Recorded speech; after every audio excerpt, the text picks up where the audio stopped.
Subscribe now and hit the notification bell so you don't miss the next move. Stop!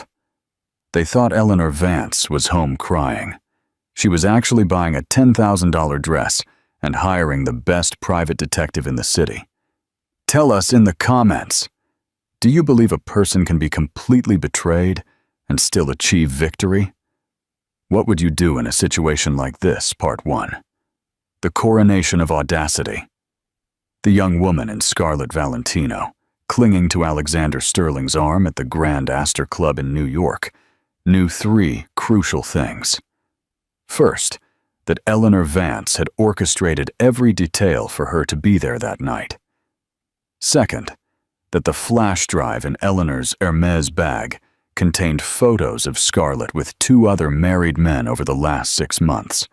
And third, most importantly, that in 30 minutes, Scarlett Blake would leave that gala ball weeping like a child, while Eleanor would become the legend that New York high society would recount for the next 50 years. Alexander thought he was trading a boring wife for a luxury arm candy. Scarlett thought she was conquering a prince. Neither of them imagined they had just awakened a queen, and queens do not forgive. They destroy with style. The September night at the Grand Astor Club was drenched in ostentation and falsehood. Baccarat crystal chandeliers cast a golden light over the main ballroom, where the crème de la crème of New York society gathered for the Legacy Foundation's traditional annual gala ball. Alexander Sterling adjusted the cuff of his Italian silk shirt for the 3rd time in 5 minutes. At 38, the real estate mogul had built an empire that guaranteed him a constant presence in the social columns. But tonight, specifically, he felt particularly anxious. Not because of the event's importance, but because of the company he had chosen to bring. Scarlett Blake glided through the ballroom as if she owned the place. At 29, the young woman flaunted a striking, artificially enhanced beauty, with platinum blonde hair falling in perfect waves over bare shoulders, highlighted by the Scarlett Valentino gown Alexander had specially purchased for the occasion. The generous cleavage and the fabric that hugged every curve of her body did not go unnoticed by the male gazes present, nor by the whispered comments of the society matrons. "Alexander, darling," the sharp voice of Mrs. Victoria Albright, a senator's wife, cut the air like a knife. "What a surprise to see you here, and with company." Her eyes scanned Scarlett from head to toe, a predatory analysis disguised as social courtesy. "Victoria, always a pleasure." Alexander forced a smile, while feeling sweat form in small beads on his forehead. "This is Scarlett Blake, my special consultant." Scarlett laughed, a crystalline sound that resonated in the room. "Consultant? What modesty, my love." Her blood-red nails possessively caressed Alexander's arm. "We're much more intimate than that, aren't we?" Alexander's embarrassment was palpable, but Scarlett seemed to feed on the situation. She had spent months planning this moment, the night she would finally be introduced in society as Alexander Sterling's new woman. In her young, ambitious mind, this was her official coronation. The legitimate wife, Eleanor, had become a ghostly figure in their conversations, a woman who preferred discretion to the spotlight. And this, for Scarlett, was a sign of weakness. "And where is Mrs. Sterling?" Victoria's question was posed with the surgical precision of someone who knows exactly where to poke to inflict pain. "I haven't seen her at a social event in ages." Alexander swallowed. "Eleanor has been busy with personal projects." "What a shame," Victoria murmured, though her tone suggested the opposite. She was such an elegant woman. She always knew how to behave with class. The word hung in the air like a death sentence. Scarlett felt a pang of irritation. Why did everyone keep comparing her to that faded woman? "Alexander, I need to talk to you about the marina project," interrupted David Shaw, one of the firm's junior partners. The relief on Alexander's face was instantaneous. While the men stepped away to discuss business, Scarlett remained alone in the center of the ballroom, feeling like a queen on her throne. Social photographers' flashes found her constantly, and she knew her photos would be featured in the gossip magazines the following week. Alexander Sterling's new passion. Oh, she could already imagine the headlines. Bubbly champagne flowed generously among the guests, and Scarlett didn't hold back. With every sip, she felt more secure, more in control. She approached a group of socialites she knew superficially from salons and gyms in the city's wealthiest neighborhoods. "Scarlett, what a stunning dress," commented Patricia, the wife of a judge. "Valentino, a gift from Alexander," Scarlett replied, making sure to emphasize the intimacy. "He has such refined taste for choosing women's clothing." The women exchanged knowing glances. They all knew what that meant. Alexander Sterling was publicly flaunting his mistress, a behavior that, while not uncommon in these circles, still caused a stir when done so blatantly. "And how are you adapting to your new position?" Patricia's question was loaded, and they all laughed discreetly. "Perfectly," Scarlett retorted, lifting her chin. "In fact, I've always felt more at home in this environment than certain people who isolate themselves at home." The malicious comment about Eleanor did not go unnoticed. The women present knew the unwritten code of high society well. When a wife stopped appearing at events, it usually meant she had lost the battle to a younger, more ambitious rival. On the other side of the room, Alexander tried to focus on the business conversation, but his eyes constantly drifted towards Scarlett. Part of him felt proud to be with a woman so young and attractive. It was a confirmation of his virility and success. Another part, however, began to question the wisdom of so openly exposing his extramarital relationship. "She's gorgeous," commented David, following Alexander's gaze. "But don't you think it's risky to bring your friend to an event of this magnitude?" "Scarlett isn't just a friend," Alexander retorted, more defensively than he intended. "We have a serious relationship." "Serious?" David raised an eyebrow. "And does your wife know?" Alexander looked away. Eleanor knew, of course. How could she not know? The rumors had been rampant for months, and he hadn't even bothered to be discreet. But Eleanor, true to her reserved nature, hadn't made scenes or threats. She had simply withdrawn further, which Alexander had interpreted as tacit acceptance of the new situation. "Eleanor understands that our marriage has evolved into something different," he murmured, sipping Scotch whiskey. The truth was, Alexander had married Eleanor Vance 15 years ago for practical reasons. She came from a traditional family with important connections in the judiciary and politics, connections that were crucial to his business growth. Eleanor was intelligent, cultured, a perfect wife on paper. But as the years passed, Alexander began to see her as part of the furniture, always present, always reliable. But without the sparkle and excitement he had started seeking elsewhere. Scarlett represented everything his wife was not: spontaneous, sensual, impressionable. "Alexander!" Scarlett's voice snapped him back to the present. She approached with a radiant smile, followed by a younger man he recognized as Ethan Campbell, the heir to one of the country's largest fortunes. "Ethan was just telling me about the new art collection he recently acquired," Scarlett said, her eyes gleaming with interest. "Picasso, Van Gogh! It's fascinating!" Alexander felt a pang of irritation. Scarlett was clearly flirting. And Ethan, known for his womanizing reputation, seemed willing to reciprocate. It was humiliating to have to compete for his own mistress's attention in public. "Scarlett, we need to speak with the event organizers," he interrupted, taking her arm. "But Alexander, Ethan was inviting me to see his private gallery," she pouted. "Another time," Alexander retorted dryly, guiding her away from the young heir. As they walked across the ballroom, Scarlett whispered in his ear, "You don't have to be jealous, my love. You know you're the only man in my life."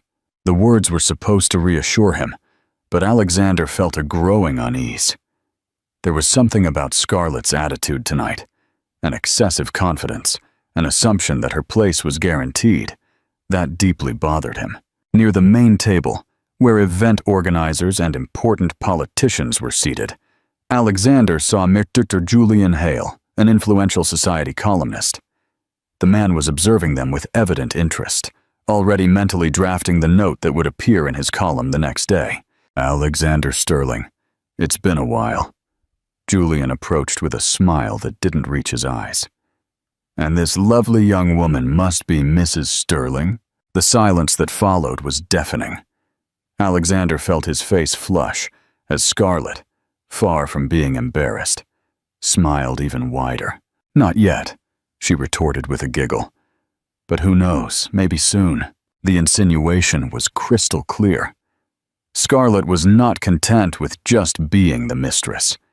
She had bigger plans, and she was announcing them to one of the city's most dangerous gossips. Alexander forced a nervous laugh. Julian, meet Scarlett Blake. Scarlett is one of the city's most respected journalists. It's a great pleasure, Julian said, kissing Scarlett's hand with exaggerated gallantry.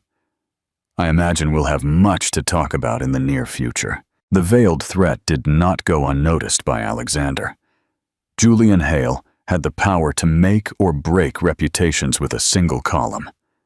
If he decided to turn the situation into a scandal, the consequences could be devastating, not only for his public image, but for his business. While they spoke, the ballroom continued to fill. Influential politicians greeted businessmen. Socialites flaunted their latest acquisitions of jewelry and couture, and the orchestra played classic waltzes, creating a perfect soundtrack for this theater of appearances. Scarlett was in her element. She greeted acquaintances, posed for photos, waved to important people as if she were, in fact, Mrs. Sterling. Every gesture was calculated to solidify her position, to make it clear that she was not just a passing fling, but the new reality in Alexander's life. But deep in her ambitious mind, Scarlett could not entirely ignore the whispers she heard passing by. Where is Eleanor Vance? What a shame. Poor Eleanor was always such a distinguished lady. Why did everyone insist on talking about that woman? Scarlett had never met her personally. Alexander always said that Eleanor preferred to avoid conflicts and confrontations. To her, this only confirmed her superiority. While Eleanor hit it home, she shone in the halls of high society. What Scarlett did not know was that at that very moment, just a few blocks away, Eleanor Vance was meticulously preparing for her own entry into the Grand Astor Club. And when she arrived, nothing would ever be the same. If you were Alexander, what would you do? Do you believe revenge can be an act of elegance? Leave your opinion in the comments. Part 2. The Strategy in Black Chanel. Eleanor Vance stood before the full-length mirror in her dressing room, observing her own image with the analytical coolness of a general planning a battle. At 38, she possessed a mature, sophisticated beauty that contrasted drastically with the obvious, youthful allure of her rival.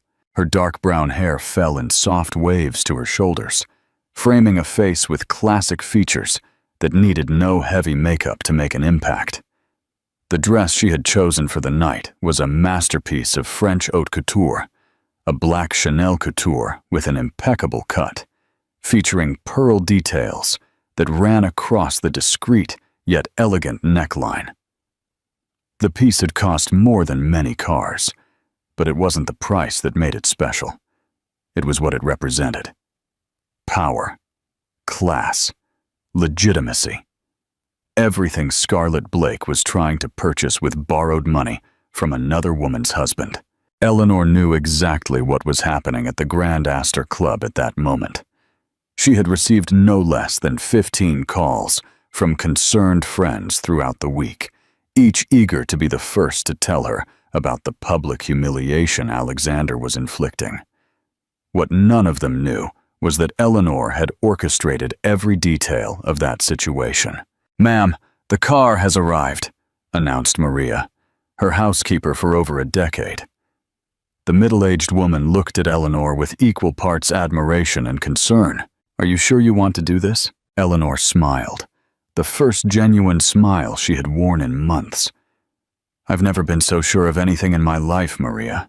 The truth was that Eleanor had discovered Alexander's betrayal long before any social gossip. Not because she was particularly astute, but because Alexander was shamefully careless.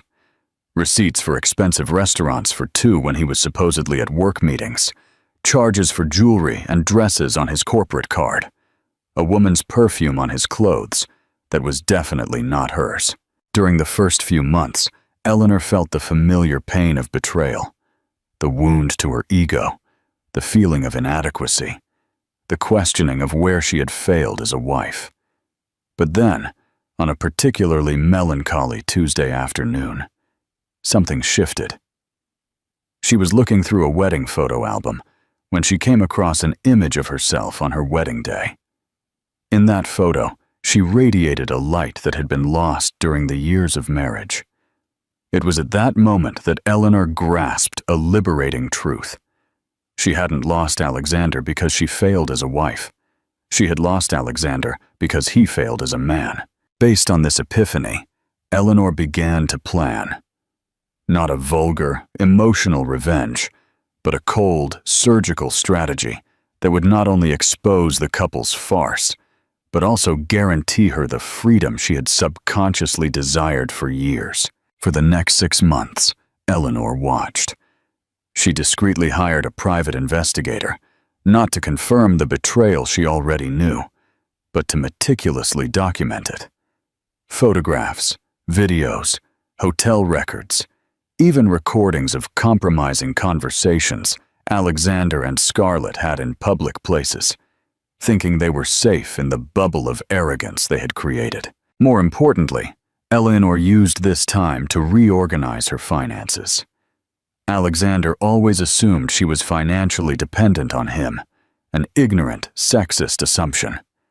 In reality, Eleanor had inherited a considerable fortune from her paternal grandmother, real estate investments and stocks that she managed personally without involving her husband. Furthermore, she had her own successful art consulting business. During the months of her absence from social events, Eleanor had also dedicated herself to herself in a way she hadn't in years. A personal trainer 3 times a week, regular beauty treatments, a complete wardrobe overhaul. Not to win Alexander back. That bridge was irreversibly burned. But for herself. Tonight, specifically, Eleanor had chosen the Legacy Foundation Gala for precise strategic reasons. It was an event that brought together the core of the New York elite, people who had known her family for decades and who respected her lineage and class. It was also an environment where unwritten social rules played in her favor. As much as they tolerated male excesses in private, the public exposure of a marital betrayal was still considered an act of bad taste that deserved to be punished. Most crucially, Eleanor knew Alexander would bring Scarlett to the ball. It was she herself who, through a mutual friend, had planted the idea in the ambitious young mistress's head. The Legacy Foundation Gala is the most important event of the year, she had strategically commented during a luncheon. That's where society truly presents itself. Eleanor's private chauffeur, John, was waiting for her at the building entrance. "Good evening, Mrs. Vance," he greeted, opening the door of the black Mercedes-Benz S-Class. "You look dazzling tonight." "Thank you, John."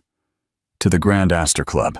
During the 30-minute drive, Eleanor mentally reviewed every detail of her plan. She had scheduled her arrival for the exact moment the ball was at its peak, when all the important guests were present, when the social photographers were most active, when Alexander and Scarlett were most relaxed and confident. Eleanor's phone vibrated with a message from Leonore, the wife of a judge and one of her oldest friends.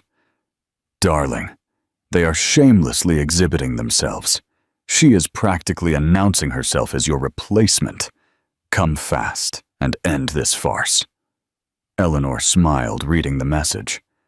Leonore had always been her fiercest ally, a woman of the old guard who wholeheartedly believed that certain social traditions and hierarchies should be respected. To Leonore, Scarlett was nothing more than a classless social climber, trying to occupy a place that didn't belong to her. Other messages followed, all from indignant friends, reporting on Alexander and Scarlett's behavior. She's wearing a red Valentino, completely inappropriate for a charity event, wrote Patricia. He introduced her as a special consultant, but she herself corrected him, saying they were much more intimate, added Victoria Albright. Every message confirmed that Eleanor's plan was working perfectly. Alexander and Scarlett were digging their own grave with an almost comical enthusiasm. "We are arriving, Mrs. Vance," John announced, interrupting her reflections. Eleanor looked out the window and saw the golden lights of the Grand Astor Club shining in the night. Dozens of luxury cars were parked at the entrance, while paparazzi and social photographers awaited the arrival of important figures. The red carpet stretched from the sidewalk to the main door, flanked by lush floral arrangements. "John, give me 5 more minutes," Eleanor requested. "I want my entrance to be memorable." She opened her Hermes bag and checked the contents one last time. In addition to the usual items, there was a discreet flash drive containing all the documents and evidence she had compiled on Alexander and Scarlett.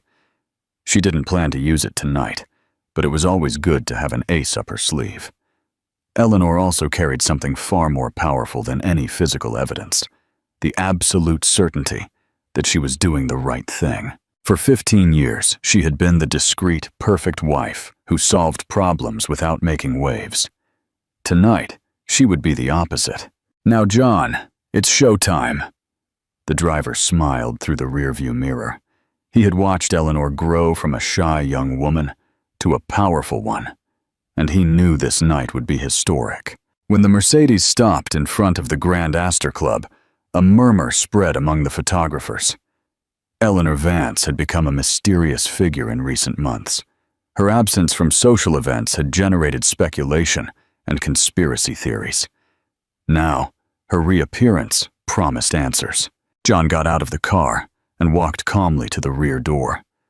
The silence was almost palpable. Even the most seasoned paparazzi knew they were about to witness something extraordinary. When the door opened and Eleanor stepped onto the red carpet, there was a moment of suspended time. She was radiant in a way no one remembered seeing her before. More confident, more commanding, more genuinely powerful. Flashes erupted in a frantic sequence as Eleanor walked slowly toward the entrance. Every step was calculated. Every movement was a declaration. She acknowledged the crowd with elegant waves, but did not stop for interviews. There was more important work to be done. At the club entrance, the doorman greeted her with an almost feudal bow. "Mrs. Vance, what an honor to have you back with us." "The pleasure is mine, Robert. A beautiful night, isn't it?" As she walked through the club's corridors toward the main ballroom, Eleanor could hear the crowd's murmur inside. Music, laughter, animated conversations. The sound of people who had no idea their lives were about to be turned upside down. She paused in front of the ballroom's double doors. She adjusted her pearl necklace one last time and took a deep breath. On the other side of those doors were Alexander and Scarlett, likely still basking in the attention they received, still believing they had conquered something important. They had no idea that the true queen had arrived to claim her throne. Part 3. The elite duel. The ballroom of the Grand Astor Club was at its peak when Eleanor Vance made her entrance. The orchestra played a Strauss waltz. Couples danced elegantly in the center of the hall, and the hum of conversations created a symphony of polite courtesy. Alexander was near the bar, laughing heartily at a joke David Shaw had just told him, when the first whisper reached his ears. "Eleanor has arrived." The smile froze on his face. He slowly turned, searching for the familiar figure of his wife, but couldn't find her in the crowd. Part of his brain still expected it to be a rumor. "Alexander!" Leonore's voice sounded behind him like the harbinger of a storm. "Your wife looks stunning tonight." He turned and saw Leonore, with a smile that didn't reach her eyes. The kind of smile that high society women used when they were about to witness the public humiliation of someone they deemed deserving. It was then he saw her. Eleanor was entering the main hall with the serenity of a queen returning to her palace after a long exile. There was something different about her, an aura of power and self-possession that Alexander did not recall ever seeing before. The black Chanel gown hugged her silhouette with mathematical elegance. The pearls on her neck caught the light hypnotically, and her brown hair gleamed like polished silk. But the most impressive thing was her posture. Eleanor did not walk. She glided. Every movement was deliberate, every gesture calculated for maximum impact. And wherever she passed, conversation ceased, gazes turned, and a respectful silence spread like ripples in a pond. Alexander felt his mouth go dry. In 15 years of marriage, he had never seen Eleanor dominate a room that way. It was as if she had gone from being a supporting character to the protagonist of her own life. On the other side of the room, Scarlett was recounting an anecdote to a group of businessmen's wives when she noticed her audience had become distracted. They were all looking at something, or someone, behind her. "What is it?" she asked, turning to follow the direction of their gazes. And then she saw her too. Scarlett had often fantasized about what her first encounter with Alexander's legitimate wife would be like. In her fantasies, Eleanor would be a faded woman, visibly aged, clearly inferior in every way that mattered. The reality was a brutal shock. The woman walking toward her radiated a natural elegance that no amount of money could buy. There was something almost aristocratic in her posture, an innate class that suddenly made Scarlett feel like a child playing dress-up in her mother's clothes. Eleanor greeted the guests with the perfect grace of someone born into that world. A kiss on Victoria Albright's cheek, a warm handshake with the senator, a kind word for the judge's wife. Every interaction reaffirmed her position in the social hierarchy, not as the betrayed wife seeking sympathy, but as the grand dame returning to her rightful place. "Eleanor, darling!" Patricia's voice rang out like a crystal bell. The judge's wife approached with open arms, clearly moved to see her friend after months of absence. "What immense joy to have you back. We missed you terribly." "Patricia, you're radiant as always," Eleanor replied, her voice melodious with a tone of genuine affection. "How are you, Robert? I heard the Supreme Court appointment was confirmed." Yes, we are very happy. But tell us about you. Where have you been hiding all these months? You were missed so much." Eleanor smiled with mysterious elegance. "I was taking care of some personal affairs. Sometimes a woman needs time to reorganize her priorities." The response was diplomatically vague, but charged with a subtext that did not go unnoticed by the women present. They all knew about the situation with Alexander and Scarlett, and now they began to understand that Eleanor's absence from social events had not been due to humiliation or despair, but to strategy. While Eleanor spoke, Alexander remained paralyzed near the bar.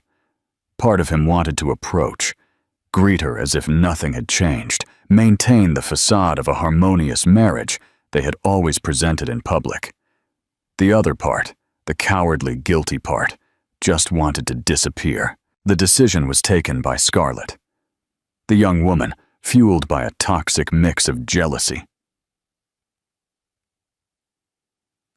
and youthful arrogance, decided she would not be eclipsed by an older woman, no matter how elegant. After all, she was the one with Alexander now. She was the one wearing the expensive gifts, the one occupying his bed, the one with future plans with him. "Alexander," she whispered, pulling on his arm. "Let's go greet your wife. It's the polite thing to do." Alexander swallowed. Scarlett, maybe it's not the best time. Nonsense, she retorted, already walking toward the group surrounding Eleanor. Scarlett did not realize she was about to commit the most catastrophic mistake of her young life. In her limited mind, this would be the moment of her official coronation, when she would present herself as Alexander's new woman to the former wife, definitively establishing the new hierarchical order. Eleanor saw the couple approach long before they reached her. Her eyes met Alexander's for a brief moment, and he visibly flinched under her gaze. It was as if she could see right through him, seeing all the guilt, all the shame, all the cowardice he carried. Eleanor! Alexander forced a smile as he approached the group. His voice came out higher than he intended. What a surprise to see you here. The silence that followed was deafening. All nearby conversations ceased. All eyes turned toward the trio, and even the orchestra seemed to lower its volume. It was as if the entire ballroom was holding its breath, waiting for what would happen next. Eleanor looked at Alexander for a long moment, her expression perfectly serene. When she finally spoke, her voice had the cutting coldness of tempered steel. Alexander, what an interesting coincidence. I thought you were in Chicago this week. An important meeting with investors. Isn't that what you said? The lie was exposed with surgical elegance. Alexander had fabricated that excuse to justify his absence from home in recent days, when in fact, he was at a luxury hotel with Scarlett, preparing for the ball. Now, confronted with his own dishonesty in public, he stammered, The meeting was canceled, last minute." "What a shame," Eleanor murmured, her tone suggesting the opposite. "Well, at least you didn't miss an event as important as this." It was then that Scarlett decided to intervene. The young woman, misinterpreting the moment and thinking Eleanor was being submissive by not directly confronting the situation, took a step forward with a smile that was meant to be understanding, but sounded condescending. "You must be Eleanor," she said, extending a hand with perfectly manicured red nails. "I'm Scarlett Blake. I've heard so much about you." The group around them collectively held their breath. It was a moment of tension so palpable that even guests further away began to approach discreetly, sensing something extraordinary was about to happen. Eleanor looked at Scarlett's extended hand for a moment that seemed eternal. Then, with a smile that did not reach her eyes, she delicately shook it. "Scarlett, yes, I've heard a lot about you too." The phrase was delivered with such elegance that it took Scarlett a few seconds to realize the venom it contained. "Alexander told me you worked together," Eleanor continued, her voice maintaining the perfectly polite tone of high society. "Something about project development consulting?" Alexander opened his mouth to reply, but Scarlett interrupted him, clearly eager to establish her true position. "Oh, we are much more than colleagues," she giggled, a high-pitched sound that resonated uncomfortably in the ballroom's silence. "In fact, Alexander and I have a very special relationship." The words left her mouth with the confidence of someone who thought she was revealing a truth that would give her power over the situation. Instead, she had just fallen into the most elegant trap ever constructed at a New York social event. Eleanor tilted her head slightly, as if processing particularly interesting information. "Ah, I see," she said, her voice still maintaining that deadly courtesy. "How brave of you to make it public like this." The word brave was delivered in such a way that it sounded exactly like its antonym. Scarlett began to realize something was wrong, but her youth and inexperience prevented her from fully decoding the nuances of the conversation. Alexander, on the other hand, was pale as a sheet. He knew Eleanor well enough to recognize the danger signs, the overly polite tone, the smile that didn't reach her eyes, the upright, controlled posture. She was furious, but expressing that fury through the refined codes of high society, which made her infinitely more dangerous than any emotional outburst. "Eleanor," he tried to intervene again, Perhaps we should— Oh, Alexander, she interrupted gently. There's no need for embarrassment among civilized people. She turned back to Scarlett with renewed interest. Tell me, darling, how long have you two been working together? Scarlett, interpreting the question as an opportunity to establish her supremacy, replied with youthful pride. About 8 months. Alexander has been a wonderful mentor. Mentor, Eleanor repeated, as if savoring the word. What an interesting term to describe the relationship. The air in the ballroom was so charged with tension that even the waiters stopped circulating with champagne trays. Dozens of eyes were fixed on the trio, and Julian Hale, the society columnist, was observing everything from a strategic distance, clearly taking mental notes for his column the next day. Leonore Albright approached the group with a smile that promised trouble. Eleanor, darling, what a stunning dress. Chanel, isn't it? I've always envied your impeccable taste in fashion. Thank you, Leonore. You know how it is. Some pieces never go out of style, do they? The implication was clear. True elegance is timeless, unlike the passing trends certain younger people exhibit. Scarlett, finally starting to realize she was being subtly attacked, decided to counterattack. Your dress is beautiful too, she told Eleanor, her tone trying to sound generous but failing miserably. Very classic. It must have been terribly expensive. The comment was a grotesque blunder, suggesting that Eleanor cared about the price of her clothes, or worse, that she needed to justify her spending, was a display of poor class that made several women present gasp in shock. Eleanor smiled. This time, a truly dangerous smile. My dear, she said, her voice soft as velvet, but sharp as a razor. When you have true class, the price becomes irrelevant. It is something you are either born with or you never acquire. The phrase fell upon Scarlett like a silent bomb.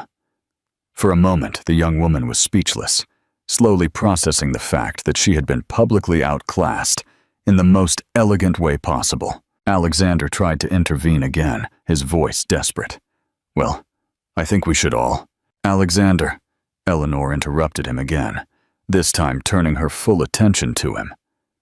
Since we are all gathered here, so, casually, perhaps it's a good time to clarify a few things. The entire ballroom seemed to have paused. Not even the sound of the orchestra could be heard, as if the musicians also wanted to hear what would happen next. Clarifications are always welcome, murmured Leonore Albright, barely containing her excitement. Eleanor adjusted the pearls at her neck with deliberately slow movements, like a matador preparing the final thrust. You see, her voice now taking on a tone of genuine amusement, there are certain illusions that must be dispelled before they cause more embarrassment than they already have. Scarlett felt a chill of panic run down her spine. There was something about Eleanor's demeanor, an absolute confidence, an almost predatory serenity, that suggested she knew something monumental, something that would completely change the game. I don't understand, Scarlett gasped. Oh, darling, Eleanor retorted, her smile now genuinely radiant. You will understand. All of you will. It was then that Eleanor Vance began to methodically, elegantly, and irreversibly destroy the lives of everyone who had underestimated her power. Part 4. The Ruthless Truth. Alexander, Eleanor said, her voice cutting through the ballroom's silence like glass against glass. Since we are among friends, why don't you tell Scarlett about our conversation last night? Alexander's face paled to a color that rivaled the pearls on his wife's neck. His eyes widened in absolute panic, because there had been no conversation with Eleanor the night before, nor on any night in the last few weeks. I don't know what you're talking about, he stammered, but his trembling voice betrayed his nervousness. Eleanor tilted her head with feigned curiosity, as if genuinely surprised by her husband's response. No? How odd. Perhaps my memory is failing me. She paused dramatically, scanning the circle of spectators that had formed around them. Or perhaps you forgot to mention to your mentor that we are still married."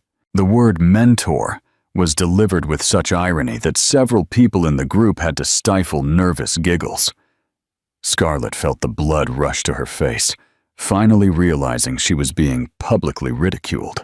"Of course we know you're married," Scarlett said, trying to regain some control over the situation. "But marriages evolve, don't they? Sometimes people find happiness in different places." Eleanor nodded with a graceful tilt of her head. Evolution, a fascinating concept. She turned to Leonore Albright conspiratorially. "Leonore, you, married to Robert for 30 years, have you experienced this evolution?" Leonore laughed, a crystalline sound filled with aristocratic malice.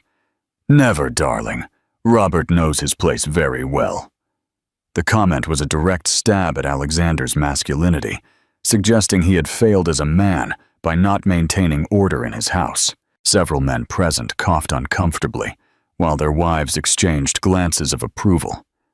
Victoria Albright joined the group, clearly unwilling to miss the spectacle. "Eleanor, it's so good to see you at our events again," she said with feigned effusiveness. "Your presence always raises the level of any occasion."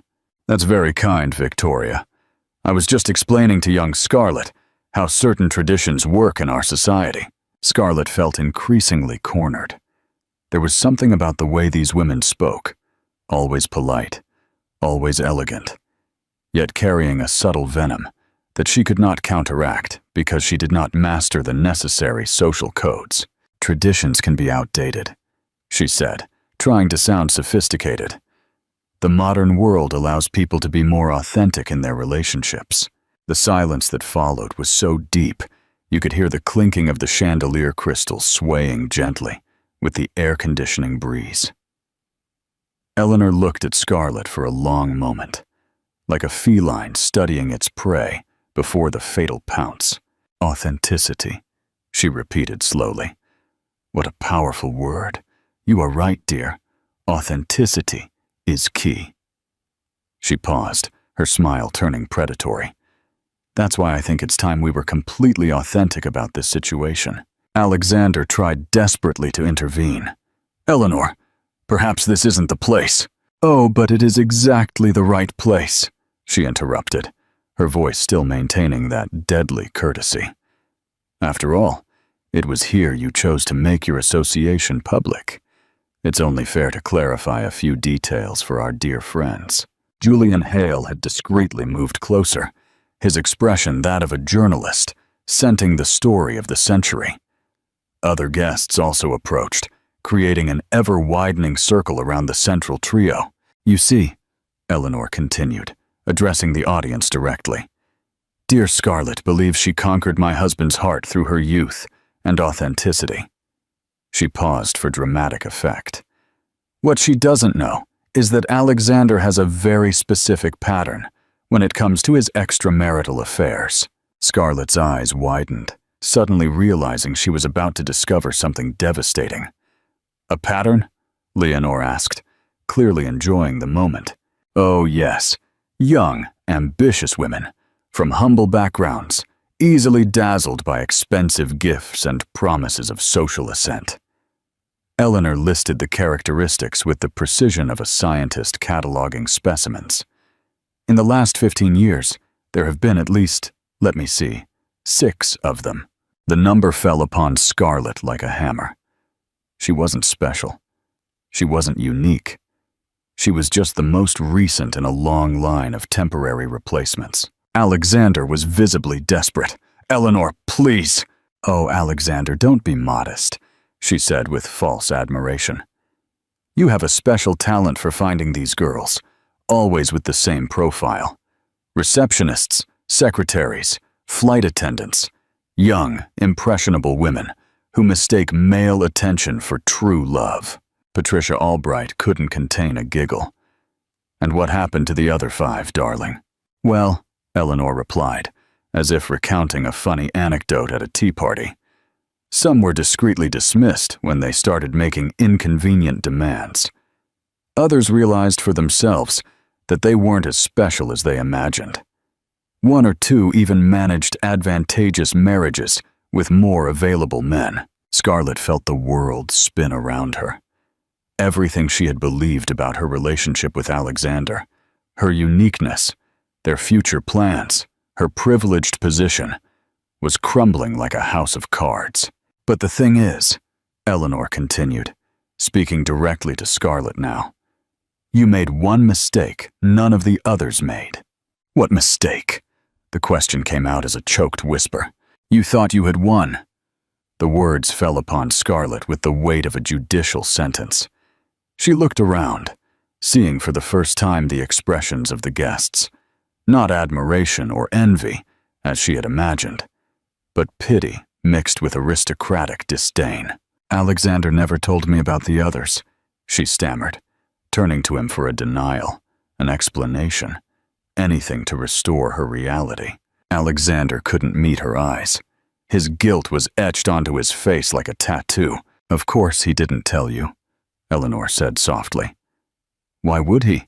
It would ruin the fantasy he creates for each of you. The fantasy that you are special, that you are different, that this time it's true love. Leonor Albright shook her head with theatrical disapproval. Men can be so cruel, can't they, leading these poor girls to believe in fairy tales. The cruelty, Eleanor said, is not in having extramarital affairs. Powerful men have always had mistresses. It's almost a tradition. The cruelty lies in creating false expectations, in making these women believe they can occupy a place that was never intended for them. Scarlett finally exploded. And what is that place? That of the submissive wife who accepts everything in silence.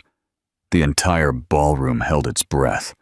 It was the first time anyone had directly confronted Eleanor, and everyone wanted to see how she would respond. Eleanor smiled.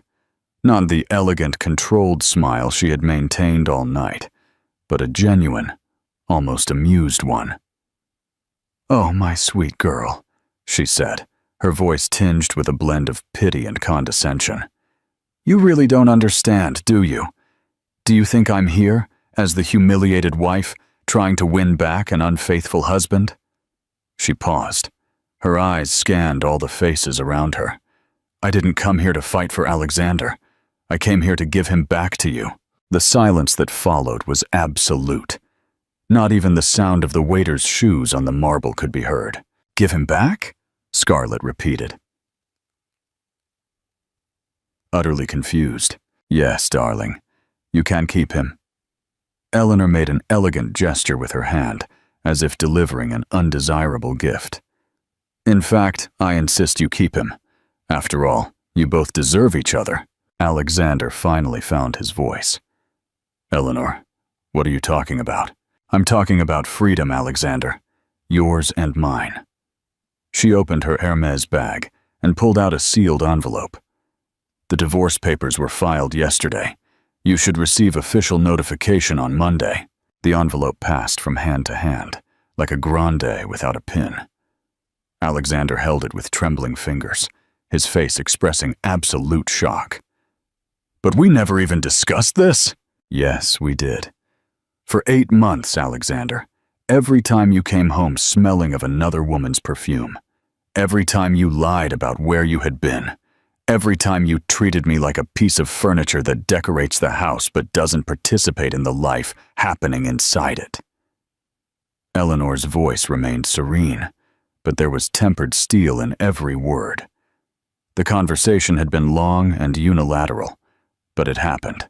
Scarlett looked at Alexander, expecting him to protest, to declare his love, to confirm the future plans they had made together.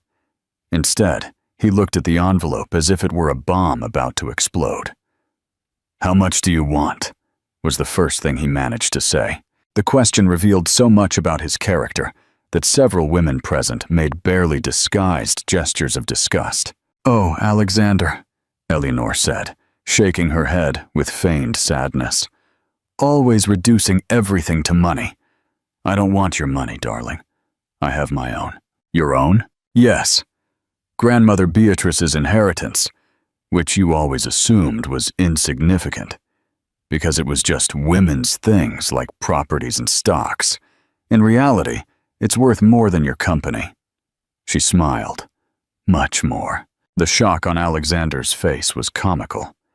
For 15 years, he had assumed he was the sole provider of the family, the only one with significant resources. Discovering that his wife was not only financially independent, but potentially richer than he was a devastating blow to his male ego. Furthermore, Eleanor continued casually, my art consulting business has grown quite a bit in recent years. International clients, you know, people who value authenticity and experience. Scarlett finally understood the full dimension of her humiliation. She had gambled everything on a man she now discovered wasn't even half the prize she had imagined him to be. So you give us your blessing, she stammered, trying to find some thread of dignity to cling to. Oh, darling, it's not exactly a blessing, Eleanor replied with deadly sweetness. It's more like returning a defective product to the store. The phrase resonated through the ballroom like a gunshot. Several people laughed openly, unable to contain their reaction to the brutal elegance of the retort. Alexander finally exploded. Eleanor, you can't humiliate me like this in public. Humiliate you? She'd appeared genuinely surprised. Alexander, darling, I've done nothing but speak the truth. If the truth is humiliating, perhaps the problem is not mine. Julian Hale approached with his social predator smile. Eleanor, may I have a statement for my column? Of course, Julian. She turned to him with the grace of a seasoned actress. You may say that I am beginning a new chapter in my life. Sometimes, when a door closes, we realize it was actually keeping us captive in a place too small for our dreams. And future plans? I'm moving to Paris next week.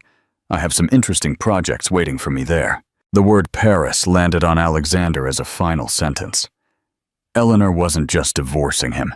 She was literally fleeing the country, putting an ocean between them. Scarlett, attempting one last desperate move, said, Well, at least now Alexander and I can be happy together, without secrets or lies. Eleanor looked at her with a mix of pity and amusement. Oh, my sweet, naive girl, she said, her voice filled with an almost maternal condescension. Do you really believe a man who cheated on his wife with you won't cheat on you with another? The truth of the statement hit Scarlett like a punch to the gut. She looked at Alexander, searching for some sign of denial, some guarantee of future fidelity. Instead, he seemed to shrink further, clearly unwilling to publicly commit to her after the night's disaster. The lack of support was the final straw. Scarlett realized she had lost not only the battle against Eleanor, but also any chance of a future with Alexander. He was too cowardly to defend her when she needed him, too weak to take responsibility for his own actions. It was in that moment of absolute silence that Eleanor Vance delivered the final blow. Well, Eleanor said, adjusting the pearls at her neck with an elegant final gesture. It was a pleasure clarifying all of this. Now, if you'll excuse me, I have some dear friends to bid farewell to before my trip.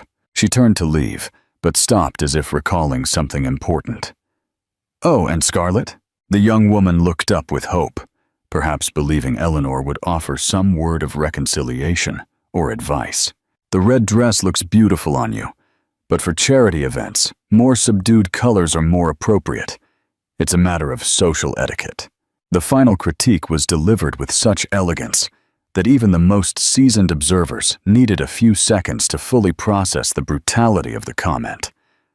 Eleanor had just given an etiquette lesson in the middle of a public humiliation, definitively establishing the social hierarchy between them. Scarlett stood still, paralyzed by shame, as Eleanor walked away with grace. Alexander remained by her side, but it was obvious to all that he was in shock, still processing the speed with which his life had collapsed. Julian Hale watched the scene with the keen eye of someone who had just witnessed the social story of the year. He was already mentally drafting the headline, The Elegant Revenge, How Eleanor Vance Turned Humiliation into Triumph at the season's most talked about ball. Part 5. The Unsurpassable Legacy. 3 years later, The apartment in the 16th arrondissement overlooked the Eiffel Tower and was decorated with a perfect blend of French elegance and sophistication. Eleanor Vance, now Eleanor Dubois, sat on the terrace, sipping coffee while watching her 2-year-old twins, Henry and Beatrice, play in the private garden. Pierre Dubois walked onto the terrace carrying a tray with fresh croissants and the morning paper.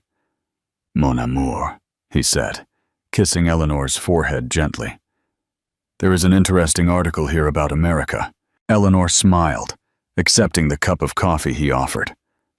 At 38, she radiated a happiness she had never experienced during her 15 years of marriage to Alexander. Pierre was not just a better husband, he was a true partner, someone who respected her intelligence and ambition as much as he admired her beauty. What kind of article? About corporate bankruptcies? It seems a real estate developer called Sterling Ventures closed its doors last month. Alexander? Apparently. The article mentions financial mismanagement and lawsuits. The owner, Alexander Sterling, is under investigation for tax irregularities. Eleanor felt no pleasure in the news. That phase of her life was completely over. But there was a certain poetic justice in the fact that Alexander, who had always considered himself financially superior to her, had lost everything due to his own incompetence. "And the young woman he was with that night at the Grand Astor Club?" asked Pierre, who knew the whole story. "Scarlett." Eleanor mused for a moment. "I heard she married a dentist in Miami. Apparently she learned the lesson of not betting on losing horses." Pierre laughed, a rich, warm sound that resonated on the terrace. "You are terrible, darling, but it is poetic justice, as we say." Henry ran toward the table, speaking an adorable mixture of English and French. "Mama, look, I picked a flower for you." Eleanor lifted her son, accepting the small daisy he had gathered in the garden. Beatrice soon joined them, demanding equal attention. "Mes petits trésors," Pierre murmured, watching the scene with obvious adoration. This was the life Eleanor had built for herself, not as revenge against Alexander, but as a reward for her own courage. She had transformed betrayal into liberation, humiliation into opportunity, and an ending into a new beginning. Dubois' gallery had become one of the most prestigious in Paris under her curatorship, and she was expecting her third child, a girl they would name Sophie, after the grandmother who had left her the inheritance that made her independence possible. As she watched her children play in the Parisian garden, Eleanor reflected on the night at the Grand Astor Club 3 years ago. She had planned every detail of that public humiliation, but now she realized that the true victory had not been destroying Alexander and Scarlett that night. The true victory was this: a life built on her own terms, with a man who loved her completely, children who filled her heart, and a career that satisfied her soul. In the end, Eleanor Vance had discovered that the best revenge is not the destruction of your enemies, but the construction of a life so spectacular that it makes everything they did to try to diminish you utterly irrelevant. Final reflection and call to action. Closing. The story of Eleanor Vance teaches us that regret only has value when it turns into action. Her story is not about winning a battle, but about conquering a personal empire. Final, meaningful question. Was Eleanor's most powerful moment the public humiliation of Scarlett and Alexander at the club? Or was it her life, 3 years later, where she no longer felt pleasure in their collapse? Leave your comment below. If this story inspires you to take control of your own life, like and share. And of course, subscribe for more stories of queens who stage a comeback.